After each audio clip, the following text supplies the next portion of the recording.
Hello, my name is Amy Sturkey. I'm a pediatric physical therapist. I'm here with Rachel Ladner. And hi. Hey. And Rachel this is our last of a series of videos that we've been doing talking to Rachel about her life with cerebral palsy. Rachel has level 4 cerebral palsy, which means her main method of mobility is her wheelchair. She can sit, but would need somebody close by to spot her in case she lost her balance. She can stand with 2 hands held, can help with sit to stand transfers. She can walk in a walker that provides a good bit of support. She needs help in bed mobility. Rachel, because she has cerebral palsy and it's full body involvement, sometimes her articulation is not as clear. So if you're having trouble understanding her, then we have closed captionings that you can turn on, and I have everything transcribed so that you can read what she's saying if you're having trouble understanding her articulation. Rachel, I have a participation questionnaire that I found that was for adults, and that just talked about how you participated in your life and how you perceived yourself and whether the problems were big problems or small problems. And I thought some of the questions were interesting, and I just wanted to ask you about them. Okay, let's do it. The first one was, do you have an equal opportunity as your peers to find work? And you said the answers to that was sometimes. And then it asked, how big a problem was that? And you said it was a large problem. Can you talk to me about that? Yeah. Well, I've had trouble finding a job and finding an internship for my master's. I said sometimes because I have the degree and the letters behind my name to make it happen, but because of my disability, that sometimes gets overlooked. Right. And I mean, you've gone through school, you've gotten the degree, and to now, I mean, the next step is to get the job and to not be able to have trouble. How long have you been trying to get a job? For several months now. Uh-huh. Well, it's not uncommon for typical developing people to look for several months to find the right job, but I can tell that's really frustrating. Yes, it is. One of the other questions that you said was, do you take as much part in casual recreation, social activities as your peers do? And you said, again, sometimes. And you called that a medium problem. Can you talk about that? Yeah, that's a lot harder because I have to get to know the person and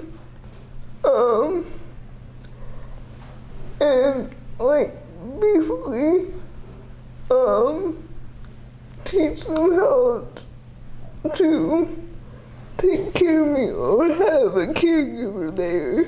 Right. And depending on the person, they'd rather the caregiver there, and some people would rather just help me with things. Right. So that's interesting, making new friends.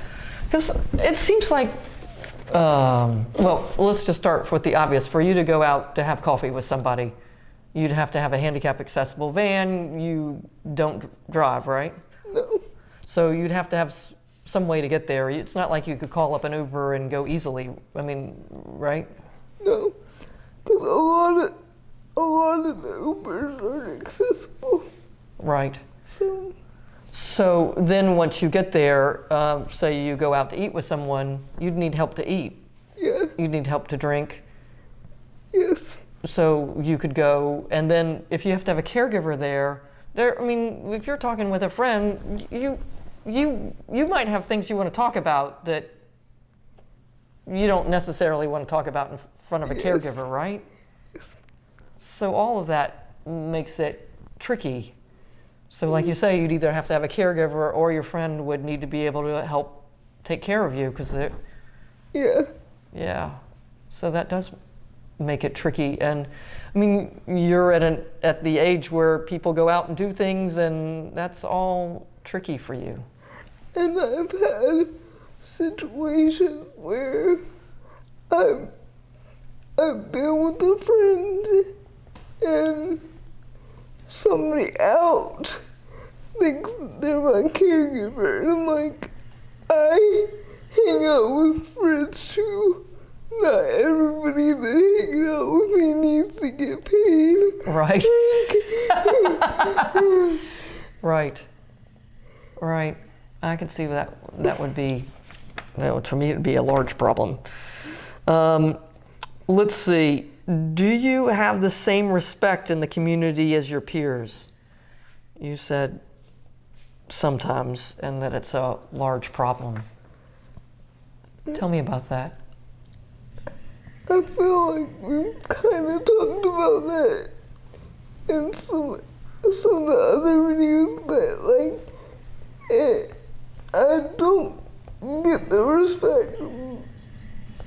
A lot of people talk to me like I'm a baby and don't really give me the respect that I deserve, and I actually have to say I got my master's, and sometimes their tone changes quickly, and then other times they keep going.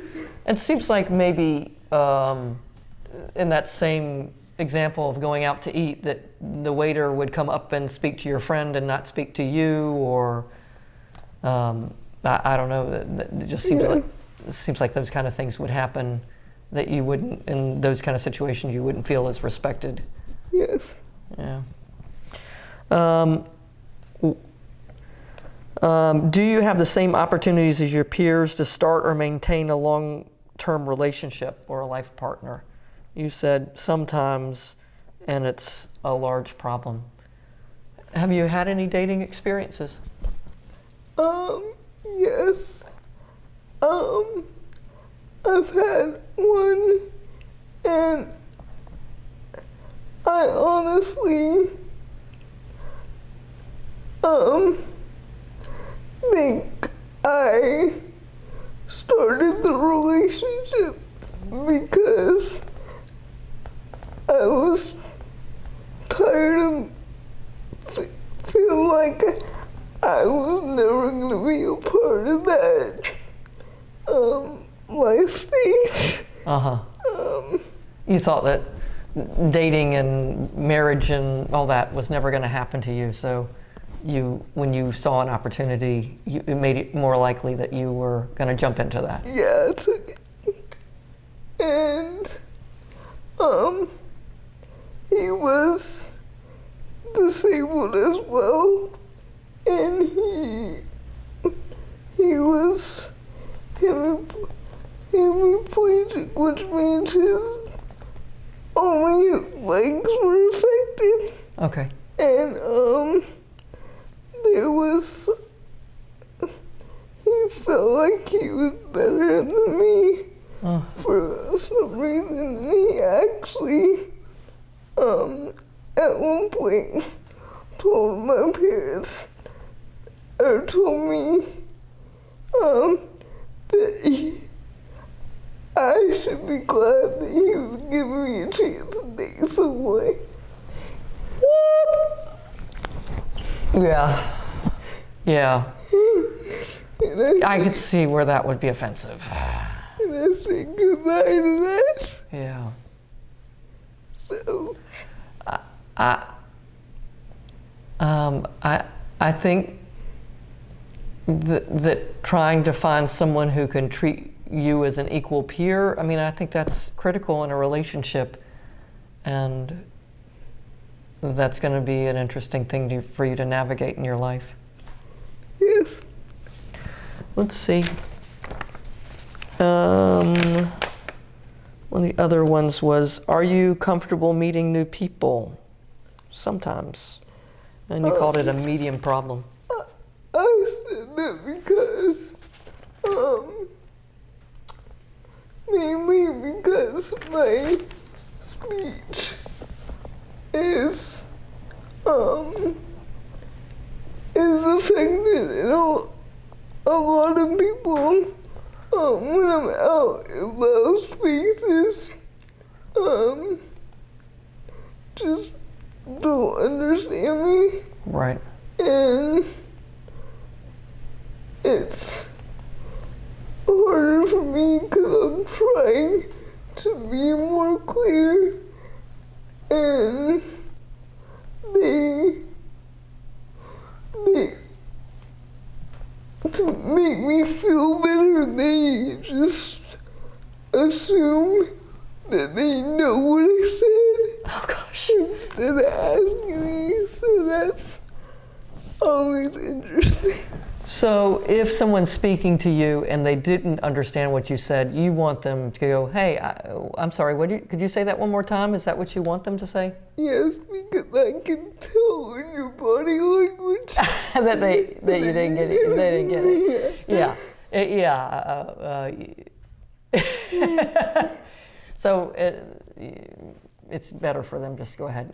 Yes. I think that on the other end of it, it can be embarrassing to have to ask again that I don't want to admit that I didn't understand what you said. That's why social situations are hard for me, because I think the person's scared of what to do with me, and I'm scared. I'm scared that I'm gonna scare them off. Right. Based on what they have to do for me. Right. So That makes it tough. Let's do one more. In family discussions, does your opinion count? You said sometimes. And you called it a small problem. Can you talk to me about that? I feel like my family just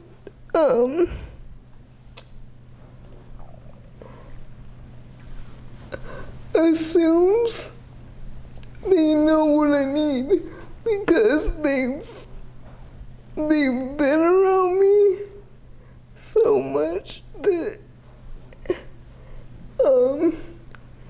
they just know what I need. But I've gotten better at speaking up and telling them what I want. Right. I bet it's kind of been a journey over time of learning in social situations and when meeting people and even with people who know you really well, of saying, I've got a voice too, you don't know me, or you do know me, but you don't necessarily know all my thoughts and all my feelings. Yeah, and I've had situations with caregivers where I'm like, you're talking too much, you need, like... Hold on. The caregiver said you talked to... Wait, the caregivers... Which one was talking too much? The caregiver's like talking too much for me. And I've had to say, wait a second, you're talking too much. They need to hear what I'm saying, and then you can translate, like... So give me an example of something like that. So like at a restaurant, they're ordering for you and don't give you a chance to order? Or? Yeah. Yeah. and they'll give me a chance to like